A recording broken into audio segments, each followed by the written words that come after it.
Hi, this is Janice Stokes Nauman, and I want to talk to you a little bit about things to help your children with comprehension when you're reading them a story.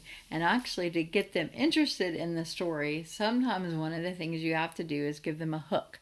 Just like in a story, in a movie line, or in a story, when you're reading a story, the first thing that you say is the thing that's going to catch their attention. So sometimes giving them a hook is talking a little bit with them about the story. Now, I chose Tale of Two Beasts because it's one of my favorite stories.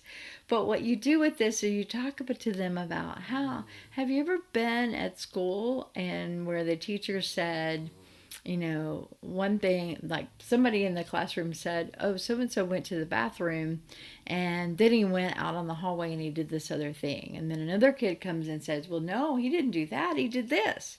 So then there's two sides of the story. Well, in this book today, we're going to read about a raccoon and a girl. And they're together in the story, but we're going to hear two sides of the story. We're going to hear a raccoon's side of the story, and we're going to have the girl's side of the story. So as we look at the book, I want you to pay special attention to which stories, who's telling what story and why. So that in a set is your hook and then your purpose to the story. And then after you are finished reading the story, you can talk again about the characters in the story. Who are the characters in the story? And then who's the setting? Where did the story take place? And then you can get your kid, even as young as preschool, to start going ahead and summarizing the story. The first thing you want to do is say, what's the first thing that happened in the story? And get them to think about that. What's the next thing that happened in the story? And get them to think about that. And then finally, what's the last thing that happened?